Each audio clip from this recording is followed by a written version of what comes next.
بسم الله الرحمن الرحيم الحمد لله رب العالمين والصلاة والسلام على نبينا محمد وعلى آله وأصحابه أجمعين.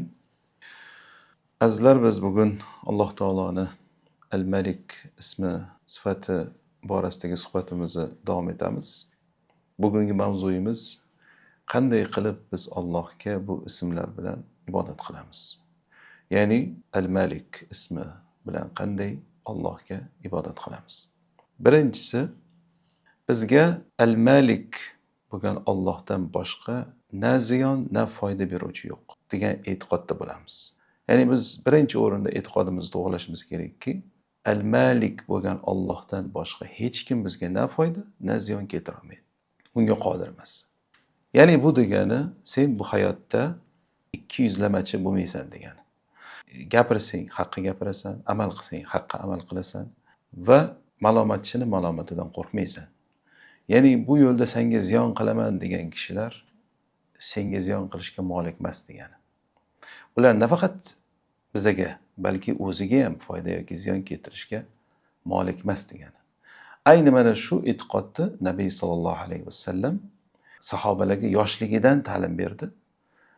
Bunga dalil olarak mana hadis keladi. Ibn Abbos radhiyallohu anhumadan otda ketishayotgan paytida Nabiy sallallohu alayhi vasallam aytadilarki: "Iza sa'alta fas'alillah." Agar so'rasang, faqat Allohdan so'ra. "Va iza ista'anta fasta'in billah." Agar biron bir narsaga muhtoj bo'lib iltijo qilaman desang, Allohgagina iltijo qilgin, undangina yordam so'ragin. واعلم أن الأمة لو اجتمعت على أن ينفعوك بشيء لم ينفعوك إلا بشيء قد كتبه الله لك. Va bilginki deyapti Nabiy sallallohu alayhi vasallam, agar butun ummat jamlanib senga foyda keltiraman desa, Alloh yozgan narsadan ortiq foyda keltira olmaydi. ولو اجتمعوا على أن يضروك بشيء لم يضروك إلا بشيء قد كتبه الله عليك. Va agar butun ummat senga ziyon keltiraman deb jamlansa, Alloh yozgan narsadan ortiq ziyon keltira olmaydi. Rufi'atil aqlam va juffatis suhuf.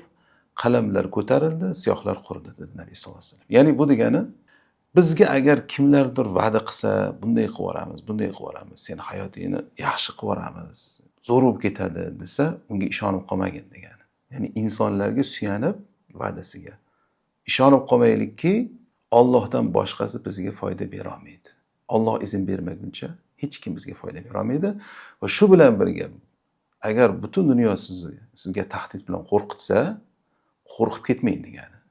Alloh izn bermaguncha hech kim sizga ziyon berishga molik emas. Molik bo'lgan zot buni qila oladi.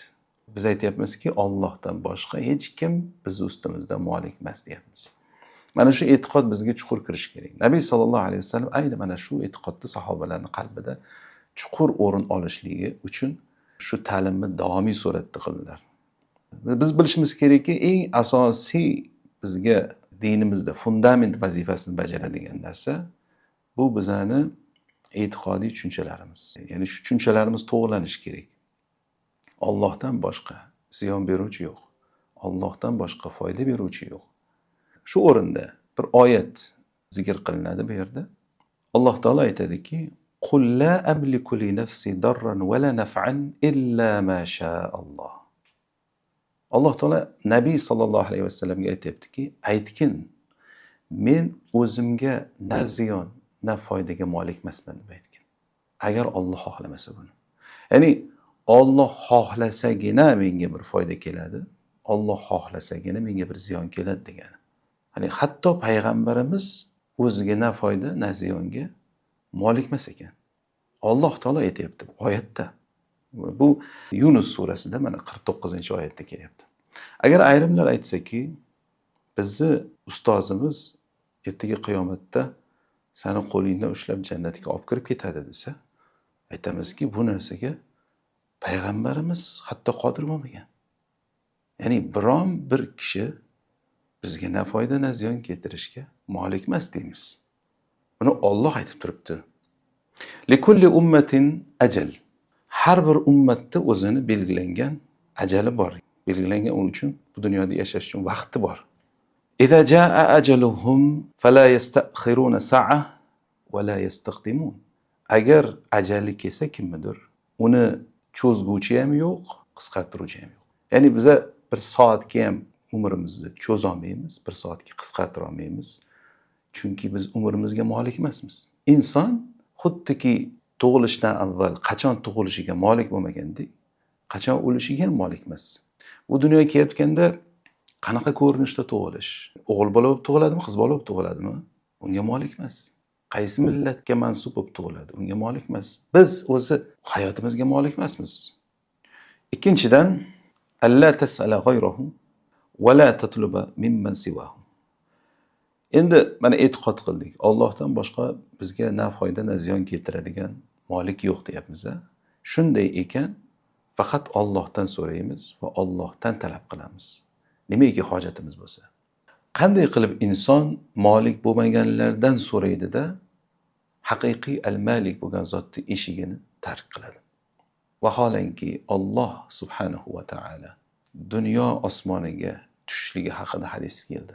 Imom Muslimda rivoyat qilingan hadisda Nabiy sallallohu alayhi vasallam aytdilarki, Alloh subhanahu va taala dunyo osmoniga tushadi kechani oxirgi 3-qismida va nido qiladi. Nima deb nido qiladi?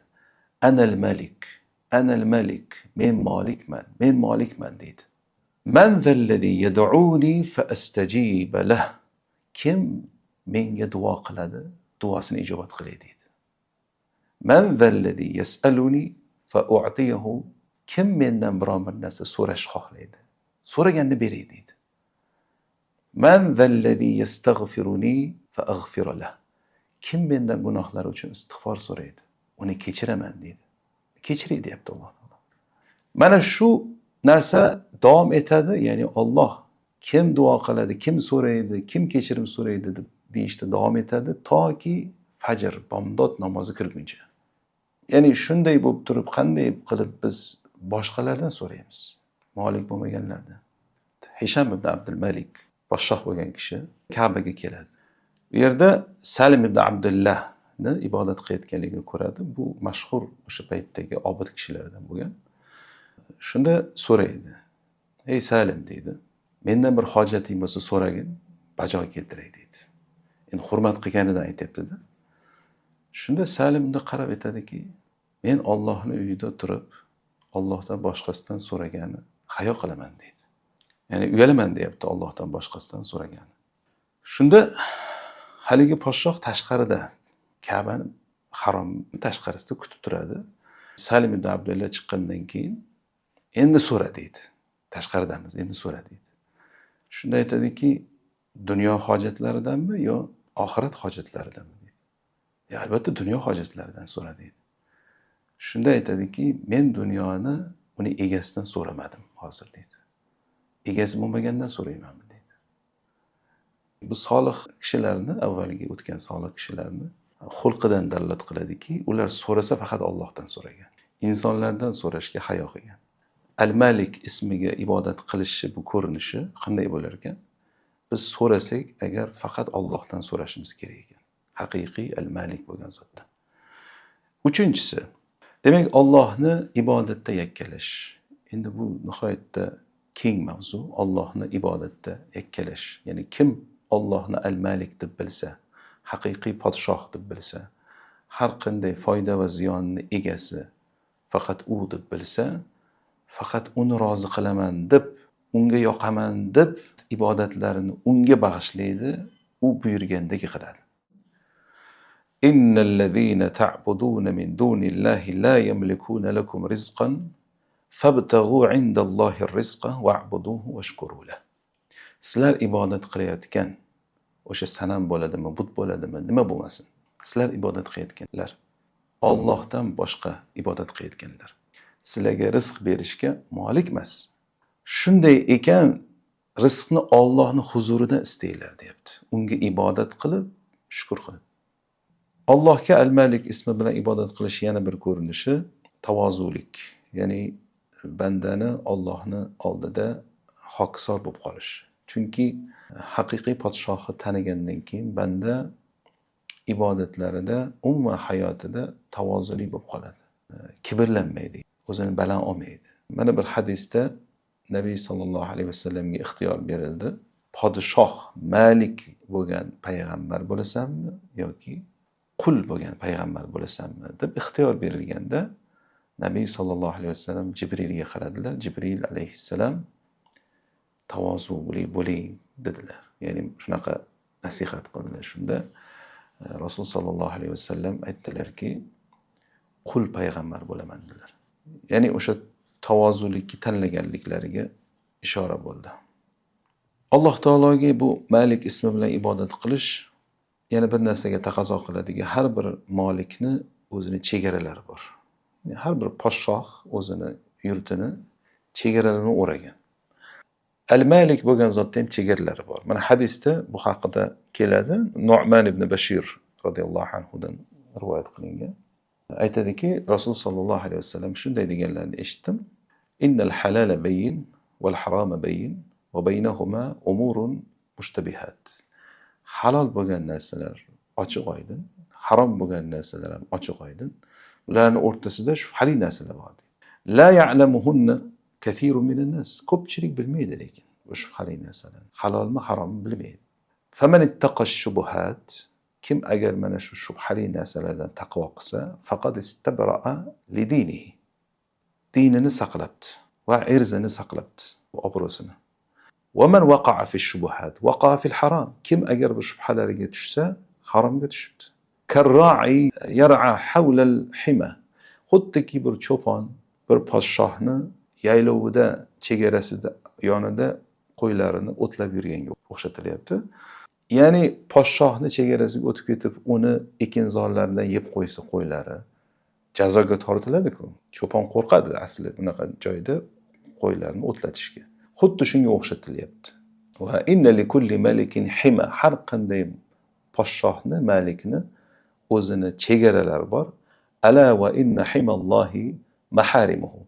Allohning chegarasi uni harom qilgan narsalar. Ya'ni bu hadis o'zi taqvo haqida. Tafakkur qilsak taqvo haqida. Taqvo o'zi nima? Gunoh, ya'ni gunoh qilmaslik emas. Balki gunohga yaqin yurmaslik. Cho'ponlar qo'ylari podshohni ekinzoridan yeb qo'ymasligi uchun uzoqroq olib yuradi-ku qo'ylarini. Xuddi shunga o'xshab chegaraga yaqin yurmaslik. Allohni harom qilgan chegarasi bor. Shu chegarada o'tmaslik emas, yaqin yurmaslik. Al-Malik bo'lgan zotni qaytargan, man qilgan, harom qilgan narsalar bor. Kim Allohni Malik deb bilsa, uni harom qilgan narsalardan uzoq yuradi degan. Keyingisi, kim agar Allohni Al-Malik deydigan bo'lsa, buni yaqinan biladiki, har qanday mulk zavolga ketadi. Kitob o'qib o'tirish ham shart emas, buni bilish uchun hamma biladiki, har qanday mulk tugaydi bir kunga kelib. Mana shu narsani odam o'ziga eslatishi kerak ekan. Solihlardan bir kishi podshohga nasihat qilaman deb o'tiradigan kursisiga yozgan ekan. Agar sendan avvalgilar uchun abadiy bo'lganida edi bu kursi, senga yetib kelmas edi.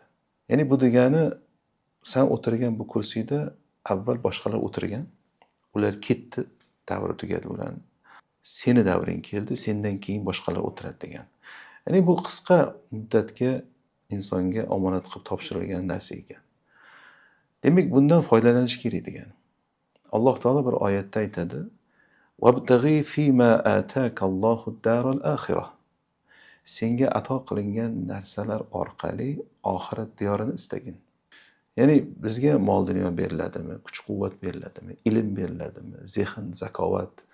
Bu narsani Alloh roziligi yo'lida sarf qilishimiz kerak ekan va oxirat diyorini istab, ya'ni jannatni mukofotni istab sarf qilishimiz kerak ekan. Sahobalar buni juda ham go'zal suratda ko'rsatib berishdi. Sahobalar mana mol dunyosini, bor yo'g'ini tikib yuborishdi mana shu yo'lda. Din uchun, oxirat diyorini istab. Demak, kim Allohni Al-Malik deb e'tiqod qilsa va unga mana shu Malik ismi bilan ibodat qilaman desa, Alloh unga mulk qilib topshirgan narsalarni oxirat diyorini istab, Alloh roziligi uchun sarflash kerak ekan. Alloh taolo o'zi muvaffaq qilsin. Islom shariati juda ham ko'p o'rinda mol dunyoni haqir sanadi. Hatto mana oyatlarda bu dunyo vaqtinchalik berilgan narsa, ajil, tez o'tib ketadigan narsa, matoh deyildi. Hadislarda pashshani qanotishalik qadri yo'q. Agar bo'lganda kofirlarga bir tomchi suv ham berilmasdi deyildi. Ya'ni Allohning huzurida bu qadrli bo'lmagan narsa ekan. Qanday qilib bu qadrli bo'lmagan narsa bir bandaning qo'liga tushgandan keyin bu inson qadrli bo'lib qolsin? Inson qadrli bo'lib qolmaydi. Inson nima bilan qadrli bo'ladi Allohning huzurida? U zohiridagi bir narsaga molik bo'lganidan emas, balki botinida molik bo'lgani. Botinida qanday qilib molik bo'ladi degan savol tug'iladi. Eng qiziq joyi shu yerda. Agar inson shahvatlarini yengsa va nafsini ustida g'olib kelsa, shaytonning vasvasalari ustida g'olib kelsa va havoyi nafsini jilovlasa va tili, ikki ko'zi, ikki qulog'i ustida hokim bo'lsa, ya'ni nimaga qarayotganini, nima eshitayotganligi va nima gapirayotganligiga hokim bo'lsa, kontrol qilsa ya'ni bu narsani, mana shu kishi haqiqiy molik bo'lar ekan. Bu moliklik ichida bo'ladi ya'ni. Mana shu moliklik Allohning huzurida maqtaldi. Alloh taolo bir oyatda aytadiki: "Va amma man khafa maqama robbih va naha an-nafsa 'anil hawa." Kim agar Robbisining huzurida turishlikdan qo'rqsa va nafsini shahvatlardan tiysa, shubhasiz uni joyi jannatda bo'ladi. Uni maskani jannat bo'ladi. Ya'ni Alloh taolo bu narsani maqtadi. Ya'ni inson nafsiga molik bo'lishini maqtadi. Ulamolardan Ibn Qoyyim rahimahulloh ajib bir narsani aytadi. Aytadiki, kim agar ichki dushmanlarga g'olib bo'lsa deydi, tashqi dushmanlarga batariqovla g'olib bo'ladi deydi. Kim agar ichki dushmanlarga mag'lub bo'lsa, ya'ni ichki dushman deganda nafs nazarda tutilyapti. Bu haqda hadis ham kelgan. Nabiy sallallohu alayhi vasallam aytganlarki, dushmanlarning dushmani nafsing deganlar. Insonning nafsi eng katta dushmani unga. Agar kim mana shu nafsiga g'olib bo'lmasa, molik bo'lmasa, nafsi unga g'olib bo'ladi. Nafsi unga g'olib bo'lsa, tashqaridagi dushmanlarga ham mag'lub bo'ladi u. Lekin agar kimki nafsiga g'olib bo'lib molik bo'lsa, tashqaridagi dushmanlar unga hech narsa bo'lmay qoladi. Chunki insonni jismoniy baquvvatligi va ularning adadini ko'pligi, qurol-yarog'ning ko'pligi dushman oldida hech qanday foyda bermaydi, agar qalbda e'tiqodiy tushunchalar sobit bo'lmasa va nafsiga inson g'olib bo'lmagan bo'lsa, shahvatlarini tiyib olmagan bo'lsa, tashqaridagi zohiriy bir narsalarni umuman ahamiyat bo'lmay qolar ekan. Xulosa qilib aytadigan bo'lsak, inson qalbida Alloh podshoh bo'lmaguncha, Allohni al-Malik deb qalbida sobit qolmasa, har xil narsa unga malik bo'lib chiqaveradi. Ya'ni inson nafsi buyurgan narsalarga ergashmasligi, balki al-Malik buyurgan narsalarga ergashishligi. Nafs qaytargan narsalardan qaytmasligi, balki al-Malik bo'lgan zot qaytargan narsadan qaytishi. Allohdan o'zga iloh yo'q. Ya'ni qalbimizda buyuruvchi ham, qaytaruvchi ham al-Malik bo'lgan Alloh bo'lishi kerak. Boshqasi emas. Shayton emas, nafsimiz emas. Chunki bizni ilohimiz faqat Alloh. Ya'ni Alloh bizga buyuradi, Alloh qaytaradi. Agar biz nafsimiz buyurgan narsaga ergashib ketaversak, shaytonni izidan yurib ergashib ketaversak, unda Alloh bizni malik bo'lmay qoladi. Demak, Alloh bizga podshoh bo'lishi kerak. Qalbimizda, birinchi o'rinda qalbda Allohni al-Malik qilishimiz kerak. Bu narsa o'z-o'zidan bizni javorihlarimizga, tana a'zolar bilan qiladigan amallarimizga ta'sirini o'tkazadi. Ya'ni amallarimiz ham Allohning buyruq qaytarig'iga muvofiq bo'lish boshlaydi. Allohga al-Malik ismi bilan ibodat qilish oxirgi ko'rinishi bu ismlar bilan Allohga duo qilish. Nabiy sallallohu alayhi vasallamni shunday duo qilganlarini hadisda keladi. Allohumma antal malik, la ilaha illa ant. Allohim sen al-Maliksan, sendan o'zga iloh yo'q.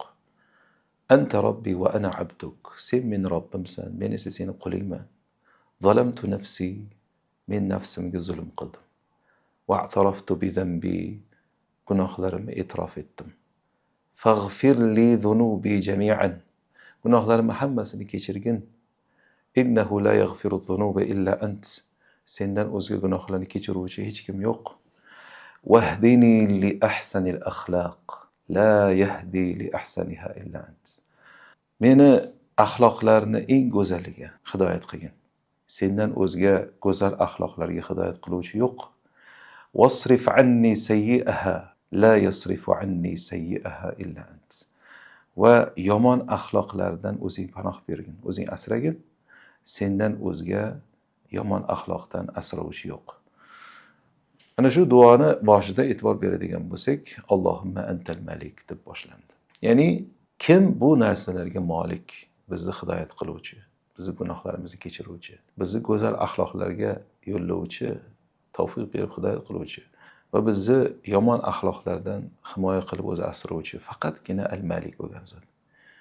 Shunday ekan, Allohga mana shu al-Malik ismi bilan iltijo qilib duo qilishimiz kerak ekan. Alloh taolo hammamizni shunga muvaffaq qilsin. Subhanakallohumma va bihamdik nashhadu an la ilaha illa ant nastag'firuka va natubu ilayk.